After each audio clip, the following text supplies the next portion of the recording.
go the way of the farm laws? I'm Pallavi Ghosh, and this week on One Take I asked this question.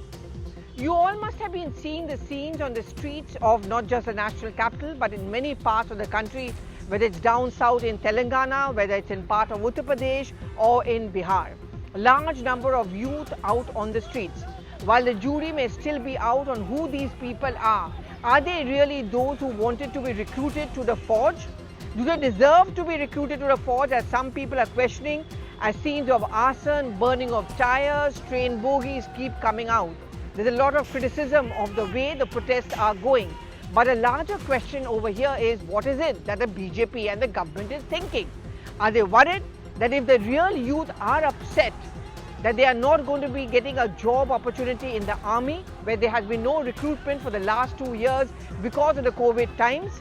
Is the BJP worried that the youth vote bank may be slipping away, or if not slipping away, turning their back or angry with the BJP and the central government?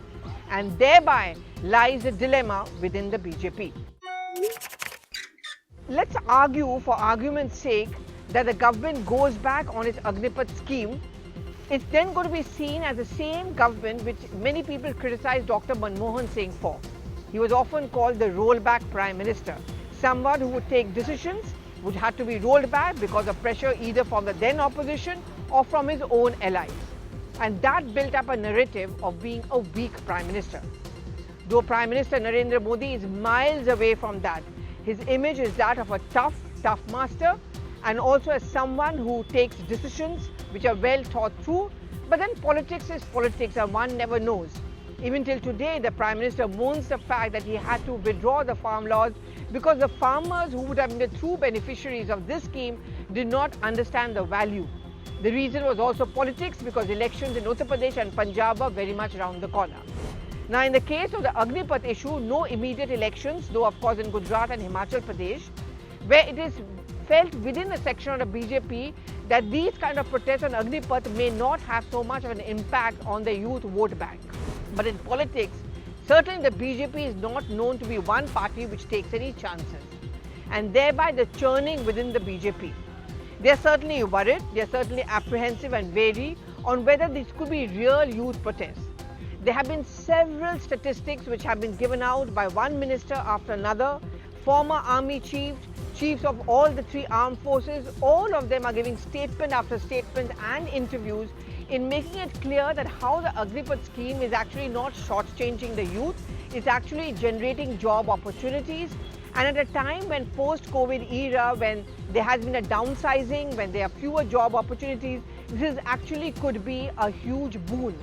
And as many in the corporate sector are already saying that they are going to employ the Agniveers once their training or their employment under the Agnipath scheme is over, the government is showcasing this as, look, we told you so. It's actually going to benefit for the youth in generating job opportunities for them.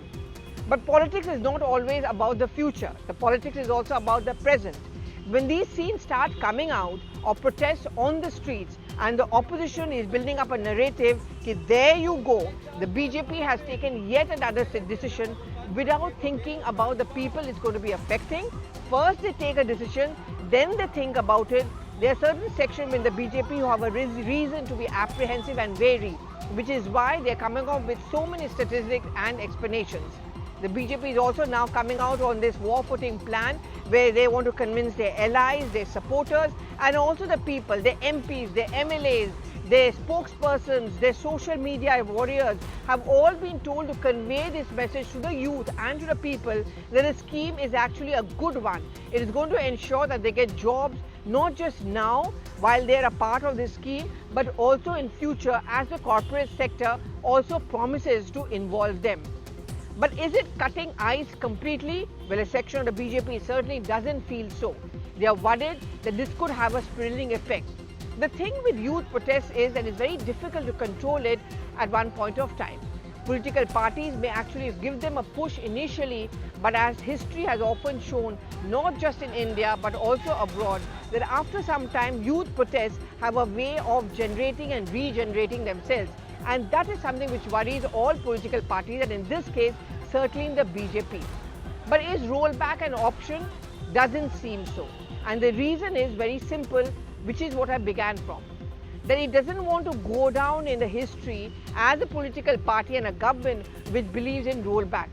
Certainly there's a section which the BJP feels that perhaps a better planning could have been done. You had to first convey to the people that this is what was coming up, how it's going to benefit them, the backroom work you do, and then you announce the scheme. But then again, there's a clip which is doing the rounds, which conveys a message that the Defence Minister, Mr. Rajnath Singh, had in fact at a press conference conveyed the message and also given a hint that there was a big scheme of the government which was coming out. There were going to be some important announcements and various ministries actually would have employment opportunities and there should be generation of employment. Whether it's those in the government or whether it's other opposition political parties, there is an acceptance of the fact that like the much of the world over, in India too, there's a problem of jobs. Unemployment is a real problem. That is because during the COVID times, many of the companies went down for downsizing. There are many people who are still reluctant to go out. Yes, startups have come up, new businesses have come out, but investments are still done with a lot of caution, with a lot of planning and thinking. The green shooting of the economy has certainly taken place. There are new plans which have come up. The government is very robust about the fact that the finance ministry certainly is hopeful that things will be better, which is why jobs are now become very critical. Any government in place will have to ensure that, which is why if you remember recently the Prime Minister himself had made an announcement of a generation of large number of jobs in the next 1.5 years. That's when we get closer to the next Lok Sabha elections. Jobs, employment, Rozgar as it's called, that's going to be the main narrative for 2024 elections. Just talk about religion will not be enough. Women empowerment is going to be an important factor, but youth empowerment in terms of employment opportunities is also going to be an important factor. There's no denying the fact that one of the main reasons why the Prime Minister has been keeping on coming back to power and why the BJP has done very well, not just at the centre but also at the state level, is because the youth has a lot of faith in the BJP. It is looked upon as the alternative, a viable alternative for the BJP, for the youth. And therefore, a promise of job becomes important. And therefore, it becomes very important for the BJP to convince the young people of India that the Agnipath scheme is not shortchanging or fooling you. It is not compromising with the national security. It's actually going to be the stepping stone to ensure that there are more job opportunities. So when an Anand Mahindra announces that an Agniveer is going to be given priority employment in his company, it is seen as a welcome sign by the government and a narrative they would certainly want to push. But before I start wrapping up, I was talking about national security. Now that's something which the opposition is raising. When you talk about an Agnipath scheme, you talk about an Agniveer, you're actually compromising on your national security. You are actually insulting our armed forces. Now that hurts the BJP's narrative because the BJP prides itself on the fact that when it comes to national security, patriotism and nationalism, it is far, far ahead of the other political parties, certainly far ahead of the Congress party. So therefore, on these two grounds, on employment opportunities and on national security being protected, the BJP is going to go all out to ensure that the Agnipath or the anti-Agnipath movement doesn't become so strong it starts hurting the BJP. Do give in your reactions on our social media timeline, on our YouTube, on our Network 18, news18.com, on our social media handles and on my social media handle as well. Do you agree with me? And do you think the Agnipath is actually going to burn the hands of the decision makers? Thank you so much for watching.